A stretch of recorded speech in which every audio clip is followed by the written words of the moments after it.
Did the big day impact your confidence as Hell yeah. Hell yeah. I feel like, I was saying that earlier, like when you're an artist, like you might sing in the shower, you might write some raps that you never put out, but like at the end of the day, you publish work. Like you put out stuff with the intention, whether people say this or not, of people liking it. Yeah. You want people to like, or better yet, you want people to love your music. And I think when I first dropped, or I guess a little while after I dropped, I started to feel this like intense criticism, really only on the internet. And it took me a long time to like to recognize that part.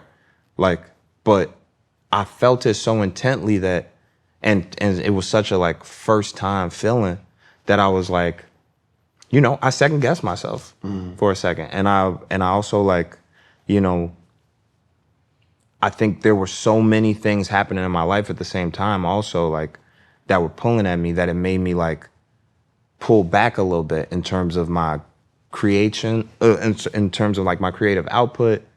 And again, like you said it the best way, is your confidence. Like, I think what really helped me get out of that was becoming creative again, but in a different, you know what I'm saying, lane. I started working with cameras. I started learning film and learning cinematography, you know what I'm saying? And over time, after getting like my cameras and my lights and you know, doing some video essays, learning like basically putting myself through a fake film school. I made internship. Yeah, you know what I'm saying? A little internship, like a little like, I realized that I didn't have nothing to shoot, no movies to make or nothing, unless I made a music video.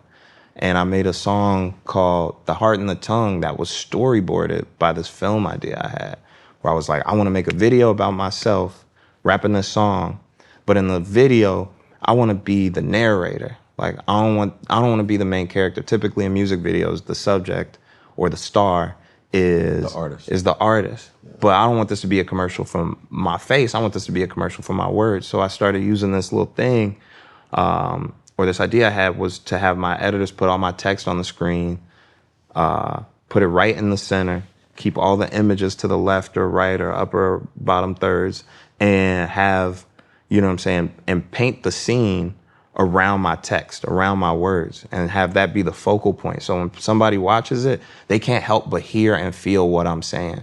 And everything else is a secondary thought. It's kind of like framing it. So composition is like the biggest part. Composition and lighting, but composition to me is the biggest part of cinematography, and building a shot and making it look like a painting where somebody could focus on the middle but still get whatever is in the peripheral is like something I really just started studying. And once I made that song and that video and put it out to be like, look at how good this video was, everybody was like, nah, look at how good them raps is, nigga. Keep rapping, nigga. And I had to keep rapping and keep making videos. And I told you, 2022, I went out to Africa, got some of that knowledge, came back, and I just like every day went to work on either a song or a video.